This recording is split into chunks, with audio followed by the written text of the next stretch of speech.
19ஆம் அதிகாரம் 8, 9 வாசி. அப்பொழுது அவன் எழுந்திருந்து புசித்துக் குடித்து அந்த போஜனத்தின் பலத்தினால் 40 நாள் இரவு பகல் ஓரேப் என்னும் தேவனுடைய பர்வதம் மட்டும் நடந்து போனான். அங்கே அவன் ஒரு கெபிக்குள் போய் தங்கினான். இதோ கர்த்தருடைய வார்த்தை அவனுக்கு உண்டாகி, அவர், எலியாவே, இங்கே உனக்கு என்ன காரியம் என்றார். இப்ப அடுத்து எலியாவுக்கு இந்த பிரச்சனை வந்த உடனே அடுத்து எங்க போயிட்டாரு?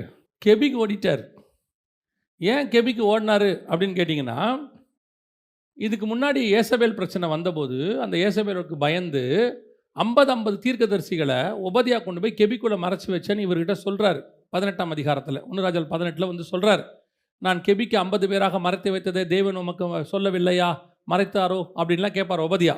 இப்போ எலியாவுக்கு என்ன தோணுது, சரி இந்த மாதிரி சுச்சுவேஷன் ஒன்று வருது, உபத்திரவத்தின் பாதை வருது, கிராஸ் பண்ணிட்டாரு, அடையும் தண்ணீரும் வந்துடுச்சு, இப்போ நம்ம அதெல்லாம் தாண்டி வரோம். ஆனால் இப்போ மைண்டில் என்ன வந்துடும் தெரியுமா, சரி இந்த பிரச்சனை பேசாமல் இந்த பிரச்சனையோடு வாழ்கிறதுக்கு எங்கேயாவது போய் செட்டில் ஆகிடலாம். நம்ம தொடர்ந்து நம்முடைய ஆவிக்குரிய வாழ்க்கையை நாம் செய்வதற்கு இது ஒரு தடையாய் மாறும்.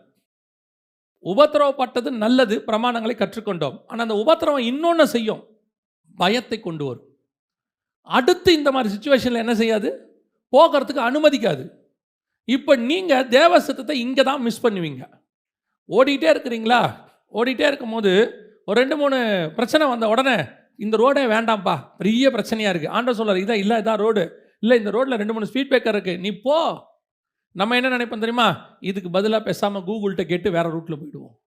அந்த ரூட்டில் போனோம்னா ஒரு பிரச்சனையும் இருக்காது, நிம்மதியாக போகலாம் அப்படின்னு நம்ம நினச்சிப்போம். ஆனால் இந்த ரூட்டில் தான் கர்த்தர் உங்களுக்கு எனக்கும் ஆசீர்வாதத்தை வைத்திருக்கிறார். இந்த மாதிரி தாண்டிக்கிட்டே தான் போகணும், வேறு வழி கிடையாது. இதான் ஃபைனல் டெஸ்டினேஷன். இதே மாதிரி தான் ஓடணும். ஏங்க சாகிற வரைக்கும் இருக்குமா, சாகிற வரைக்கும் அப்படி தான் இருக்கும். இல்லை நம்ம கொஞ்சம் நிம்மதியாக வாழணும், வாழறானே கெபிக்கு போயிடணும். 50 பேர் உட்காந்துருந்தான் கெபிக்குள்ளே, அவனுக்கு ஒபதியா கொண்டாந்து சாப்பாடு கொடுத்தான். இப்போ பாருங்க, காக்கா கொண்டாந்து சாப்பாடு கொடுத்துச்சு, இப்போ காக்காக்கு பதிலாக யார் கொடுக்கறது, ஒபதியா கொடுக்குறாரு. அங்கே கேரி தாட்டுறங்க படத்தில் இங்கே கெபி. என்ன டிஃப்ரென்ஸ் இருக்குது, திருப்பி பழைய இடத்துக்கு வந்துட்டோம். இது என்ன உண்டாக்குது, என்ன பயத்தை உண்டாக்கி மீண்டும் ஆவிக்குரிய வாழ்க்கையிலேருந்து வழிவிலக பண்ணும். உபத்திரவத்தின் பாதையில் போகும்போது அடுத்த டெஸ்டினேஷன் என்னவா இருக்கும்னு நம்ம ஓடிட்டு தான் இருக்கணும் ஒழிய அதை விட்டு வழி விலகிடக்கூடாது. ஆனால் திருப்பி நான் கெபிக்கு போகக்கூடாது. கர்த்தர் திருப்பி என்னை எங்கே போக சொல்கிறார் வாசிங்க, 15வது வசனம் வாசிங்க, அதே அதிகாரம். அப்பொழுது கர்த்தர் அவனை பார்த்து, நீ தமஸ்குவின் வழியாய் வனாந்தரத்திற்கு திரும்பி போய். திருப்பி நான் எங்கே தான் போனோம், வனாந்தரத்துக்கு தான் போனோம். ஏன், நான் கானான் தேசத்துக்கு போகிற வரைக்கும் எனக்கு நடுவில் வனாந்தரம் தான் இருக்கும். வனாந்தரம் மாறும், பேர்சபா வனாந்தரம் வரும், தமஸ்கு வனாந்தரம் வரும், சீன் வனாந்தரம் வரும், வனாந்தரம் மாறும். ஆனால் வனாந்தரம் தான் இருக்கும். ஒவ்வொரு வனாந்தரத்திலையும் ஒவ்வொரு விதமாய் கர்த்தர் என்னை போஷிப்பார், நடத்துவார், பாதுகாப்பார். ஆனால் முடிவு பரியந்தம் நடத்துவார். நடுவில் நான் டிராவலை விட்டுட்டு ஓடி போய் செட்டில் ஆகிடக்கூடாது. எனக்கு வேண்டாம், இது வேணாம்.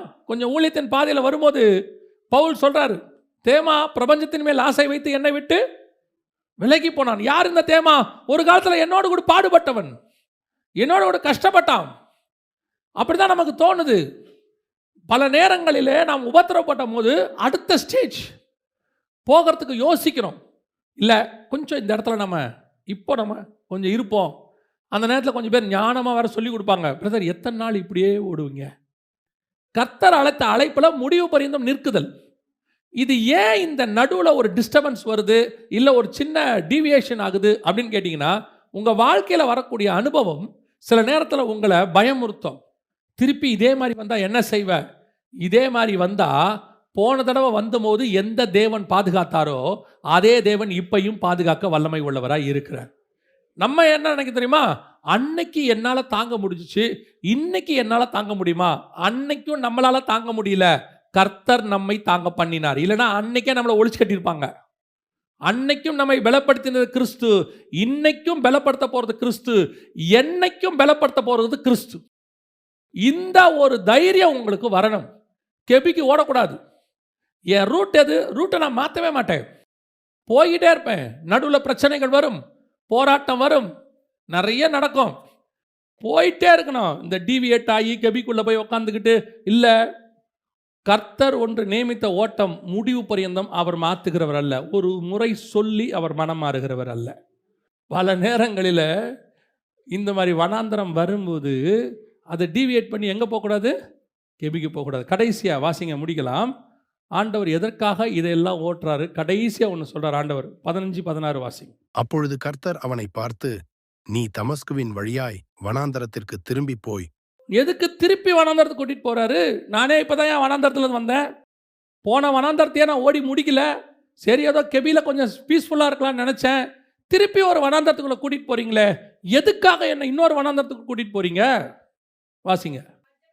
ஆசகேலை சீரியாவின் மேல் ராஜாவாகவும், பின்பு நிம்சியின் குமாரனாகிய யெகூவை இஸ்ரவேலின் மேல் ராஜாவாக அபிஷேகம் பண்ணி, ஆபேல் மேகொலா ஊரானான சாப்பாத்தின் குமாரனாகிய எலிசாவை உன் ஸ்தானத்திலே தீர்க்கதரிசியாக அபிஷேகம் பண்ணு. இந்த வனாந்தரம் எதுக்கு தெரியுமா? போன வனாந்தரம் நம்ம வாழ்க்கையை ஓட்டுறதுக்கு. இந்த வனாந்தரம், அடுத்த உபத்திரம் எதுக்கு தெரியுமா? இந்த வனாந்தரத்தின் வழியா போய் நீ அடுத்த ஜென்ரேஷனை உருவாக்குவது, ராஜாக்களும் ஆசாரியரையும் உருவாக்குறது. போன வனாந்தரம் நீ உருவானது, இந்த வனாந்தரம் இன்னொருத்தரை உருவாக்குவது. பல நேரங்களில் ஊழியத்தின் பாதையில் கர்த்தர் நம்ம ஓட்டத்தை மட்டும் முடிக்க மாட்டார், நம்ம மூலமாக இன்னொரு ஜென்ரேஷனையும் முடிப்பார். அவங்கள உருவாக்குறது தான் நம்ம முக்கியமான வேலை. ஒரு சாதாரணமாக உலக வாழ்க்கை எடுத்துக்கோங்க. நீங்கள் என்ன நினைக்கிறீங்க? சாதாரணமாக சராசரி மனுஷன், அவனுக்கு என்ன தோணுது? எனக்கு அப்புறம் என் பிள்ளைகள் அப்படின்னு ஒரு தாட் ஒன்று இருக்குல்ல. 99% சொல்கிறேன், 1%க்கு விட்டுருங்க. ஒரு 99% ஆபிரகாமுக்கு இருந்துச்சு தானே, எனக்கு அப்புறம் யார்? ஒருத்தன் கேட்குறான், எனக்கு பிறன் யார்? எனக்கு அப்புறம் யார்? எனக்கு அடுத்து யார்? எனக்கு அடுத்து யார்? இயேசு கிறிஸ்துக்கு அப்புறம் சீசன் கேட்குறாங்க, இவருக்கு அப்புறம் யார்? நாங்கள் யார்? இந்த அடுத்துன்னு ஒன்று இருக்குல்ல, இது வந்து டிஃபால்ட். கண்டிப்பாக உலக வாழ்க்கைக்கே அடுத்து என்பது டிஃபால்ட்னா, உங்களுக்கு கொடுக்கப்பட்ட அழைப்பு, உங்களுக்கு கொடுக்கப்பட்ட தரிசனம், இதற்கு டிஃபால்ட்டாக இன்னொன்றை உருவாக்குற பொறுப்பை கர்த்தர் உங்கள் கையில் கொடுத்துருக்கிறார். அந்த ஓட்டத்தை ஓடி முடிக்கணும். நிறைய பேர் அவங்களோட சாட்டிஸ்ஃபைட். நான் ஓகே, பிரச்சனையை அனுபவித்தேன், ஒரு காலத்தில் கஷ்டப்பட்டேன், செட்டில் ஆகிட்டேன், இப்போ ஓகே, கெபிக்கு போயிட்டேன். இல்லை, ஆண்டவர் சொல்கிறாரு இன்னும் ஓடு. நான் என் பசங்க, என் பேர பசங்க, அவங்களுக்கு சொத்து சொத்து சொத்து சொத்துன்னு மைண்டு முழுக்க கரப்டடாக உட்காந்துருக்கோம். நம்ம வெறும் மாம்சம். உனக்கு அப்புறம் கர்த்தர் உங்ககிட்ட கொடுத்த சத்தியம், உனக்கு கொடுக்கப்பட்ட தரிசனம், உங்ககிட்ட கொடுத்த விசுவாசம் என்கிறது எனக்கு அந்த மகா பெரிய பொக்கிஷம். இதை அடுத்த ஜென்ரேஷனுக்கு கொடுக்கணும்னு உங்களுக்கு தோணவே இல்லையே. வந்தோம், சாப்பிட்டோம். நான் ஆவிக்குரிய சாப்பாடை சொல்கிறேன். வந்தேன், சாப்பிட்டோம், சாட்டிஸ்ஃபைடு, இதோட அடுத்த வாரம் அவ்வளோதான். கர்த்தருக்கு என்ன செய்தீர்கள்? ஆண்டவர் சொல்றார், திருப்பி தமஸ்கின் வழியாய் வனாந்தரத்துக்கு போ. ஆண்டவரே, இப்போ தான் வந்தேன், பேர் சபா வனாந்தல் இல்லை, இப்போ வந்தது நீ சாப்பிட்டு உனக்கு ஓடினது. இப்போ நீ ஓட போகிறது உனக்கு இல்லை, உனக்கு பின்னாடி ராஜாக்களையும் ஆசாரியர்களையும் உருவாக்குவதற்கு நீ ஓட போகணும். அதுதான் உன்னுடைய ஃபைனல். இந்த ஓட்டத்தை ஓடி முடிச்சா மட்டும்தான் வசனம் சொல்றது. வாசிங்க, முடிக்கலாம். 2 ராஜாக்கள் 2:11 வாசிங்க. அவர்கள் பேசிக்கொண்டு நடந்து போகையில், இதோ அக்கினி ரதமும் அக்கினி குதிரைகளும் அவர்கள் நடுவாக வந்து இருவரையும் பிரித்தது. எலியா சுழல் காற்றிலே பரலோகத்திற்கு ஏறி போனான். இதான் ஃபைனல். அதுக்கப்புறம் அப்படியே அடுத்து எலியாவுடைய கான்செப்ட் முடிஞ்சிடும். நீங்கள் யோசிச்சு பாருங்கள். அதுக்கப்புறம் எலியா ஆகாப்பை சந்திக்க மட்டும்தான் ஒரு இடத்துல வருவார். அவர் செத்தன்னு சொல்ல வருவார். அதுக்கப்புறம் ஆகாப் பிழைச்சிருவார். அவ்வளோதான். இதோட எலியா ஏறி சுழல் காற்றில் போயிடுவார். இவ்வளோதான் பிளேஸ். இதுதான் ஒவ்வொரு ஸ்டேஜ். பரலோகத்துக்கு போகிறதுக்கு எலியாவுக்கு கர்த்தர் ஃபிக்ஸ் பண்ணது. இன்றைக்கி நாம் இருக்கிறோமா? இன்றைக்கி ஒன்று கேரி தாற்றங்கரையில் உட்காந்துட்டு ஏந்திரிக்க மாட்டோம், அல்லது சாரிபாத் விதவையின் வீட்டுக்கு போயிட்டா அதோட அவ்வளோதான். அங்கிருந்து கர்த்தர் சொல்கிறார், புறப்பட்டு வா, நடுவில் வனாந்தரம் வருது, சூரச்செடி வருது, சில உபத்திரம் வருது, அதுதான் உன்னை உருவாக்கும். அந்த உபத்திரவத்தை தாண்டி ஓடுங்க. ஓடும் போது கெபிக்கு ஓடிடாதீங்க, செட்டில் ஆகணும்னு நினைக்காதீங்க, போதுன்ற இடத்துக்கு வராதிங்க, திருப்தி ஆகாதீங்க. ஆவிக்குரிய காரியத்தில் திருப்தி ஆகவே கூடாது. உலக பிரகாரமான காரியத்தில் திருப்தி வந்துடணும். போதும் என்ற மனதனுக்குரிய தெய்வ பக்தியே அது எதுக்கு? உலக பிரகாரமான காரணத்துக்கு. ஆனால் கர்த்தருடைய காரியத்துக்கு என்ன வரக்கூடாது? திருப்தி வரவே கூடாது. கர்த்தரே போய் இளைப்பாரி கொண்டுருன்னு சொல்கிற வரைக்கும் ஓடிக்கிட்டே இருக்கணும். ஓடி எங்கே போகணும் தெரியுமா? அடுத்த ஜென்ரேஷனை உருவாக்குறவங்களாக போகணும். ராஜாக்களும் ஆசாரியர்களையும் உருவாக்குறவங்களாக போகணும். அப்படி ஓடி சுழல் காற்றில் ஏறி ஒரு நாள் வரும், எக்காலம் துணிக்கும், நாம் மேகங்கள் மேல் எடுத்துக்கொள்ளப்பட்டு ஆகாயத்தில் அவரோடு கூட காணப்பட போகிறோம். அல்லேலூயா. இத்தனை டெஸ்டினேஷனை கிராஸ் பண்ணணும் பரலோகத்துக்கு போகிறதுக்கு. இன்றைக்கி நாம் என்ன நினச்சிட்டு இருக்கிறோம்? சர்ச்சுக்கு வந்தோம், போனோம், வேலை முடிஞ்சு. சர்ச்சுக்கு வந்து போகிறவங்க எல்லாம் பரலோகத்துக்கு வருவாங்கன்னு பைபிள் சொல்லாது. இங்கே வந்தவங்களில் எத்தனை பேர் அதுக்கு ஆயத்தப்பட்டாங்களோ அவங்க தான் பரலோகத்துக்கு வருவாங்க. அல்லேலூயா.